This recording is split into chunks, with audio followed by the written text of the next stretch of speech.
Indian സ്വാതന്ത്ര്യ സമരത്തിന്റെ ആത്മാവും പോരാട്ട വീര്യവുമായിരുന്ന ആ മൂന്നക്ഷരം വന്ദേ മാതരം. ബങ്കിം ചന്ദ്ര ചാറ്റർജി തൂലികയിൽ പിറന്ന ഈ മന്ത്രം ഓരോ ഭാരതീയന്റെയും മനസ്സിൽ മാതൃഭൂമിയോടുള്ള അചഞ്ചലമായ ഭക്തിയുടെ അഗ്നി ജ്വലിപ്പിച്ചു.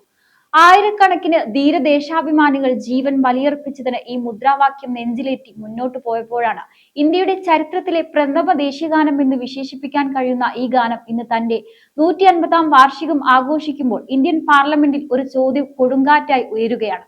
ആരാണ് ഈ ദേശഭക്തിയുടെ പ്രതീകത്തെ വെട്ടിമുറിച്ചു കളഞ്ഞത്? സ്വാതന്ത്ര്യം ലഭിച്ചപ്പോൾ ഈ ഗാനം നമ്മുടെ ദേശീയഗാനമായി മാറാതിരുന്നത് എന്തുകൊണ്ട്?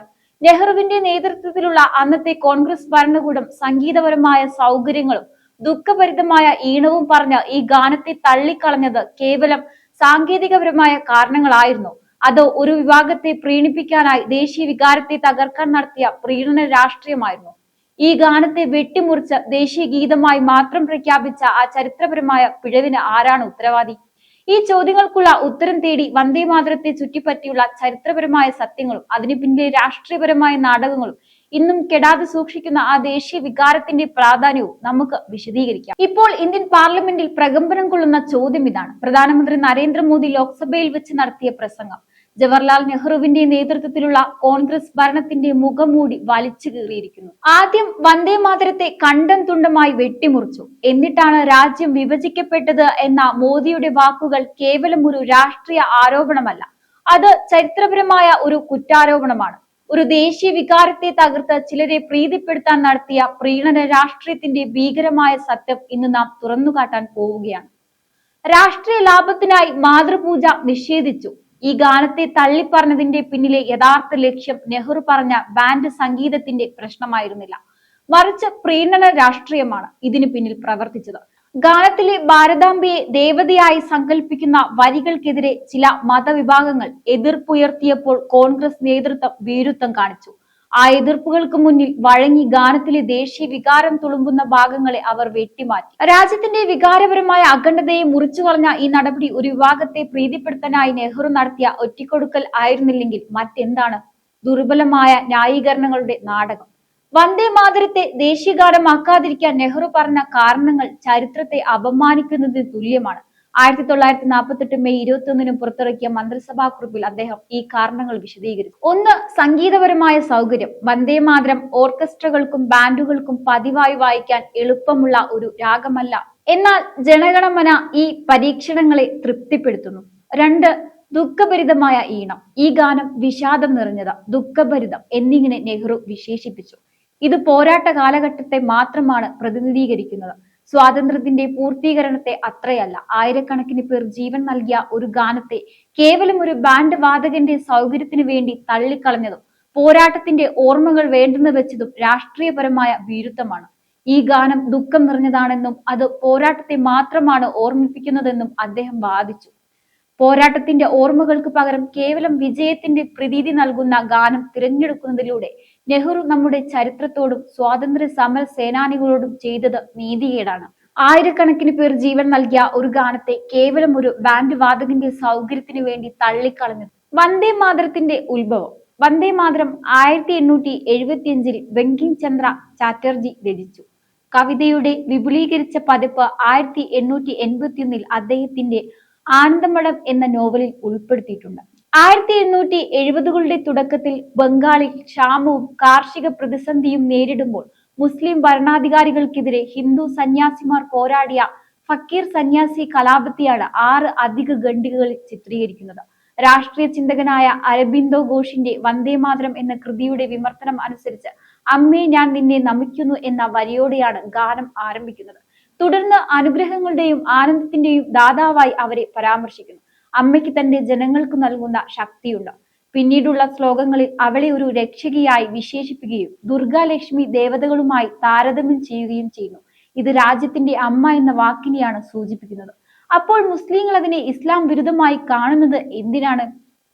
വന്ദേ മാതരത്തിനും ജനഗണമനയ്ക്കുമിടയിൽ ഒരു തർക്കം ഉയർന്നു വന്നിരിക്കുകയാണ്. വന്ദേ മാതരം ഇന്ത്യയുടെ മുൻനിര ദേശീയ ഗാനമാണ്. മഹത്തായ ചരിത്ര പാരമ്പര്യമുള്ളതും നമ്മുടെ സ്വാതന്ത്ര്യ സമരവുമായി അടുത്ത ബന്ധമുള്ളതുമാണ്. ആ സ്ഥാനം അത് നിലനിർത്താൻ ബാധ്യസ്ഥമാണ്. മറ്റൊരു ഗാനത്തിനും അതിനെ മാറ്റി സ്ഥാപിക്കാൻ കഴിയില്ല. അത് ആ പോരാട്ടത്തിന്റെ ആവേശത്തെയും തീവ്രതയെയും പ്രതിനിധീകരിക്കുന്നു. വന്ദേ മാതരത്തെ കുറിച്ചുള്ള രാഷ്ട്രീയ സംവാദം 1937 തന്നെ ആരംഭിച്ചതാണ്. ദേശീയ സമ്മേളനങ്ങളിൽ ഗാനത്തിന്റെ ആദ്യ 2 വരികൾ മാത്രം ആലപിക്കാൻ അന്നത്തെ കോൺഗ്രസ് തീരുമാനിച്ചു. കാരണം പിന്നീടുള്ള വരികളിൽ ഹൈന്ദവ ദേവതകളെ കുറിച്ചുള്ള പരാമർശങ്ങൾ ചില മുസ്ലിം വിഭാഗങ്ങൾക്ക് സ്വീകാര്യമല്ലെന്ന് കോൺഗ്രസ് നേതാക്കൾ വിശ്വസിച്ചിരുന്നു. ഇത് ദേശീയ ഐക്യത്തിന്റെ പേരിൽ സാമുദായിക സമ്മർദ്ദത്തിന് വഴങ്ങിയെന്ന് മോദിയും BJPയും വാദിക്കുന്നു. വന്ദേ മാതരത്തിന്റെ ഒരു ഭാഗം മാത്രം സ്വീകരിക്കാനുള്ള 1937 ഈ തീരുമാനം രാഷ്ട്രത്തിന്റെ വിഭജനത്തിന്റെ വിത്തുകൾ പാകിയെന്നാണ് പ്രധാനമന്ത്രി വിശേഷിപ്പിച്ചത്. ദുർഗ, ലക്ഷ്മി, സരസ്വതി ദേവിമാരെ സ്തുതിക്കുന്ന വരികൾ മുസ്ലിം വികാരം പ്രീണിപ്പിക്കാൻ കോൺഗ്രസ് മനഃപൂർവ്വം ഒഴിവാക്കിയെന്ന് BJP വർഷങ്ങളായി ആരോപിക്കുന്ന കാര്യവും അദ്ദേഹം ഓർമ്മിപ്പിച്ചിരുന്നു. ഇത്തരം തീരുമാനങ്ങൾ പിന്നീട് രാജ്യത്തിന്റെ വിഭജനത്തിലേക്ക് നയിച്ച രാഷ്ട്രീയത്തിന് ഊർജം നൽകിയെന്നും മോദി ആവർത്തിച്ചു. ഗാനത്തിലെ ചില ഭാഗങ്ങൾ വിഗ്രഹ ആരാധനയെ പ്രോത്സാഹിപ്പിക്കുന്നു എന്നാരോപിച്ച് മുസ്ലിം ലീഗ് ശക്തമായി എതിർപ്പുയർത്തിയിരുന്നു. മുഹമ്മദ് അലി ജിന്ന ഈ ഗാനം മുസ്ലിങ്ങളുടെ വികാരത്തെ വേദനിപ്പിക്കുന്നെന്നാണ് വ്യക്തമാക്കിയത്. കോൺഗ്രസ് പല പ്രവിശ്യകളിലും ഭരണത്തിലുണ്ടായിരുന്നതിനാൽ ഈ വിഷയത്തിൽ വ്യക്തമായ തീരുമാനം എടുക്കേണ്ടി വന്നിട്ടുണ്ട്. ടാഗോർ ഗാനത്തിന്റെ അവസാന ഭാഗങ്ങളോട് യോജിച്ചെങ്കിലും ആദ്യ 2 ചരണങ്ങൾ ഉപയോഗിക്കാവുന്നതാണെന്ന് വ്യക്തമാക്കിയിരുന്നു. ഇതിന്റെ അടിസ്ഥാനത്തിൽ 1937 കോൺഗ്രസ് വർക്കിംഗ് കമ്മിറ്റി ആദ്യ 2 ഖണ്ഡികകൾ മാത്രം അംഗീകരിക്കുകയും മതപരമായ സൂചനകളുള്ള ബാക്കിയുള്ള ഭാഗങ്ങളെ ഒഴിവാക്കാനും തീരുമാനിച്ചു. 1951 ഭരണഘടനാ സഭ ഈ ചെറിയ പതിപ്പിനെ ദേശീയഗാനമായി അംഗീകരിക്കുകയും ചെയ്തു. ഒരു ദേശീയഗാനം അതിൽ നിന്ന് ഉരുത്തിരിഞ്ഞതാണെങ്കിലും യഥാർത്ഥ കവിതയുടെ ആദ്യ 2 ചരണങ്ങൾ മാത്രം ഉൾക്കൊള്ളുന്നതിനാൽ അത് ഓരോ തവണയും നമ്മെ അതിന്റെ മുഴുവൻ ഭാഗത്തെയും ഓർമ്മിപ്പിക്കേണ്ടതില്ല. ആകസ്മികമായി അത് ബന്ധപ്പെട്ടിരിക്കുന്ന കഥയെക്കുറിച്ചും പറയേണ്ടതില്ല. രചിക്കപ്പെട്ട് 150 വർഷങ്ങൾക്ക് ശേഷവും വന്ദേ മാതരം രാഷ്ട്രീയ ചർച്ചാ വിഷയമായി തുടരുകയാണ്. നമ്മുടെ സ്വാതന്ത്ര്യ സമരത്തിന്റെ അഗ്നിയെ ആളിക്കത്തിച്ച വന്ദേ മാതരം എന്ന ആവേശജ്വാല കേവലം ഒരു പാട്ടായിരുന്നില്ല. അത് ഭാരതാംബയോടുള്ള അചഞ്ചലമായ ഭക്തിയുടെയും ബ്രിട്ടീഷ് ചങ്ങലകൾ തകർത്തെറിയാനുള്ള ജനകോടികളുടെ ദൃഢനിശ്ചയത്തിന്റെയും പ്രതീകമായിരുന്നു. ഈ മുദ്രാവാക്യം ഉയർത്തിക്കൊണ്ടാണ് തലമുറകൾ ജീവൻ ബലിയർപ്പിച്ചത്. ആ ചരിത്രപരമായ പശ്ചാത്തലത്തിൽ നിന്നുകൊണ്ട് ചിന്തിക്കുമ്പോൾ ഇന്ത്യയുടെ പ്രഥമ പ്രധാനമന്ത്രിയായിരുന്ന ജവഹർലാൽ നെഹ്റു ഈ ഗാനത്തോട് സ്വീകരിച്ച നിലപാട് ഇന്നും തിരുത്തപ്പെടാത്ത ഒരു ചരിത്രപരമായ പിഴവായി നിലനിൽക്കുന്നു. നെഹ്റു ഉയർത്തിയ ന്യായീകരണങ്ങൾ, ബാൻഡ് സംഗീതത്തിന്റെ സൗകര്യം, ദുഃഖഭരിതമായ ഈണം എന്നിവ കേവലം ദുർബലമായ മറകൾ മാത്രമായിരുന്നു. ഒരു ദേശീയ വികാരത്തെ തള്ളിക്കളയാനായി പറഞ്ഞ ഈ ന്യായങ്ങൾ സ്വാതന്ത്ര്യത്തിനു വേണ്ടി പൊരുതിയ ലക്ഷക്കണക്കിന് ജനങ്ങളോടും ജീവൻ വെടിഞ്ഞ ധീരദേശാഭിമാനികളോടുമുള്ള അവഹേളനമായിരുന്നു.